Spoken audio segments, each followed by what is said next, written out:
da série de livros de romances de Emmanuel, Renúncia, psicografia de Francisco Cândido Xavier, pelo Espírito Emmanuel. Capítulo 6. Solidão amarga. Susana Davenport ainda viveu pouco mais de 2 anos após a morte de Rob. A filha de Madalena passou todo esse tempo em largos sacrifícios domésticos, exemplificando o amor mais puro. A genitora de Beatriz teve agonia prolongada, recuperando a razão nas derradeiras horas. Olhos fixos na filha, tomou-lhe a mão e colocou-a nas mãos de Alcione, dando a entender que a filhinha em tempo algum deveria esquecer de tomar a irmã como um símbolo. Alcione descansava agora de uma luta imensa, mas afeita ao trabalho desde os mais tenros anos, chegava a estranhar o repouso. O próximo casamento de Beatriz, com os numerosos trabalhos consequentes, foi por ela encarado como um alívio à solidão que começava a experimentar. Todas as horas do dia, em carinhosa dedicação, eram consagradas ao bordado e à costura, surpreendendo a irmã pelo gosto artístico e habilidade em cada detalhe do serviço. Beatriz não conseguia eximir-se ao peso das recordações dolorosas, mas o consórcio com o homem amado revigorava-lhe as esperanças. O palacete da Cité, sempre envolvido num manto de saudades, dava a impressão de jardim abandonado, que começasse a reflorir. Os servos evitavam referências à morte dos antigos senhores para que os rebentos de alegria nova não fossem arrancados. Se acaso via a irmã entristecida, Alcione fazia questão de tanger as teclas do assunto confortador, para que a moça não se entregasse à tristeza e ao mal-estar. O culto doméstico do Evangelho foi restaurado. O próprio Henrique de Saint-Pierre associou-se ao movimento, partilhando das reflexões religiosas com muita satisfação. A inspiração da filha de Madalena causava-lhe surpresa cariciosa. Sua palavra penetrava problemas complexos da existência, como se já tivesse vivido numerosos séculos em contato com os homens. Para Henrique, tais reuniões tinham caráter providencial. Indiretamente, a irmã de sua noiva, sem qualquer intenção, preparava-lhe o espírito para as tarefas sagradas do lar, para os benefícios do casamento. O rapaz começou por abandonar as companhias perigosas que, não raro, tendiam a comprometer-lhe o nome e a saúde.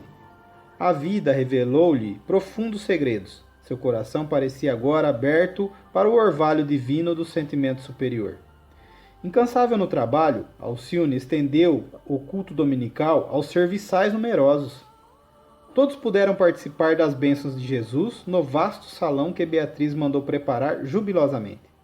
O movimento familiar continuava em santas vibrações de fraternidade e alegria.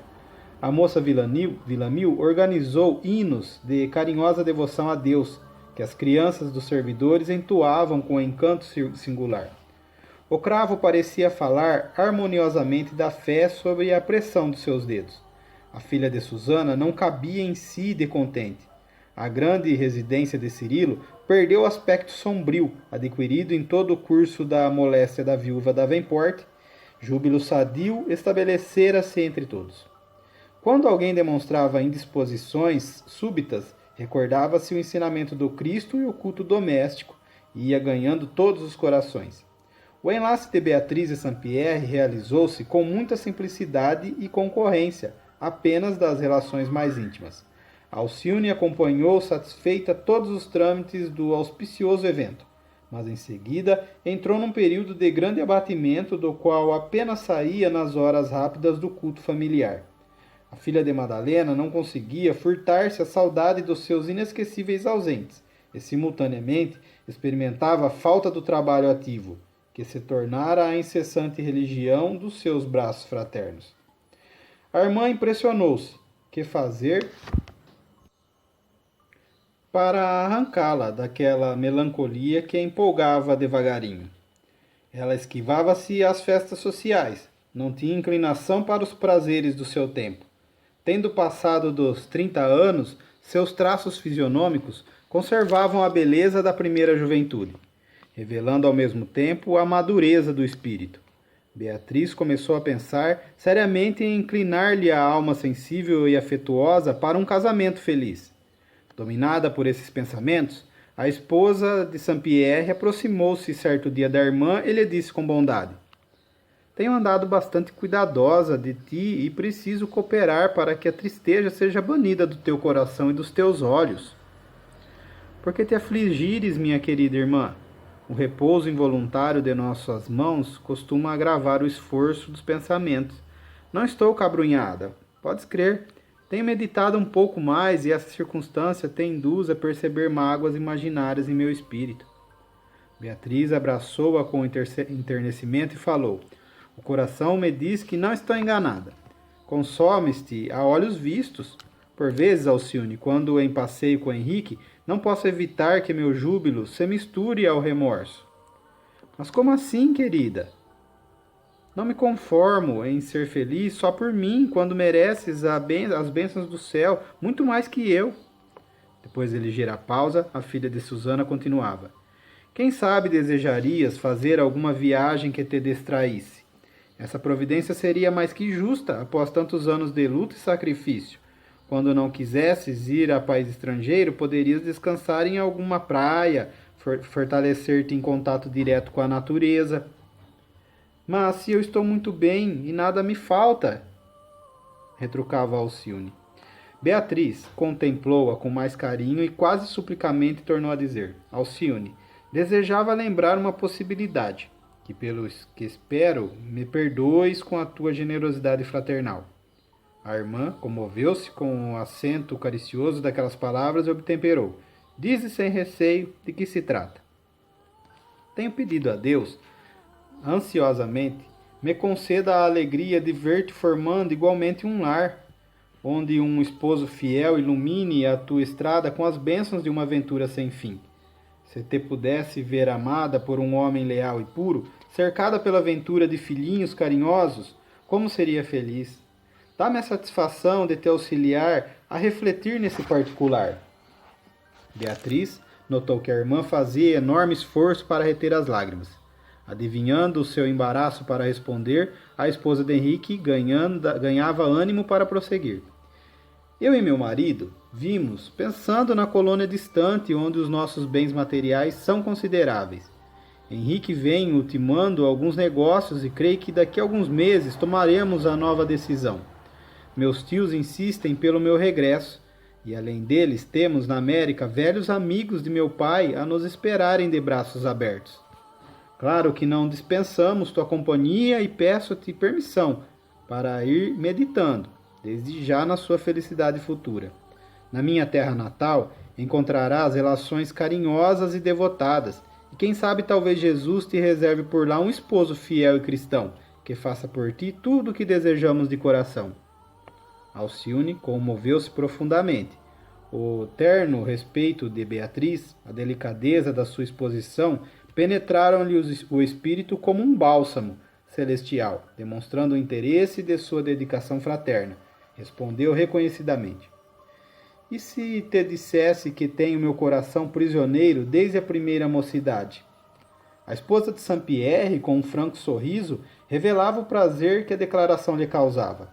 Se a filha de Madalena Villamil já havia elegido o homem do seu afeto, não lhe seria difícil contribuir eficazmente para a sua aventura. Ansiosa e confortada, Beatriz insistia de olhos muito brilhantes. Ah, conta-me tudo. Certo, o feliz eleito da tua alma não estará aqui em Paris. Quem sabe algum gentil homem espanhol a esperar tua resolução a longo tempo? Reconhecendo a sinceridade da irmã, Alcione passou a historiar a sua juventude, recordando a figura de Clenagno, com a vivacidade dos seus imensos tesouros afetivos. Longas horas estiveram ambas no divã, desfiando o rosário das lembranças queridas. A filha de Susana seguia as palavras da irmã, demonstrando enorme estupefação pela sua capacidade de sacrifício. Alcione crescia espiritualmente, cada vez mais, no seu conceito. Ao terminar o relato das suas agridoces reminiscências, a jovem esclarecia.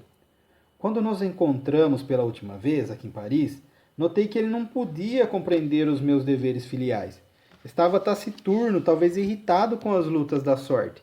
Não podia ver em mim senão a noiva que lhe atendesse ao ideal humano. Mas eu ainda retinha comigo deveres sagrados para com meus pais e não pude acompanhá-lo de volta a Castela. Ele não se despediu de mim, talvez o fez de mamãe, antes de se pôr a caminho do Havre. E mamãe dizia sempre o que notara bastante transtornado, suspeito, desesperado. Sofri com isso, mas mais do que se pode imaginar, entreguei a Jesus as minhas mágoas íntimas. Lembro-me perfeitamente de que, impossibilitada de lhe revelar o que ocorria entre minha mãe e meu pai, que o destino havia separado, prometi que o procuraria a qualquer tempo que as circunstâncias permitissem. E não terá soado esta hora de conciliação? Interrogou Beatriz, ansiosa por lhe renovar o bom ânimo. Tenho pensado nisso sinceramente nessas últimas semanas, confessou a filha de Madalena, prazerosa por sentir-se compreendida. Estou certa de que Carlos confia minha sinceridade e não terá desposado outra mulher.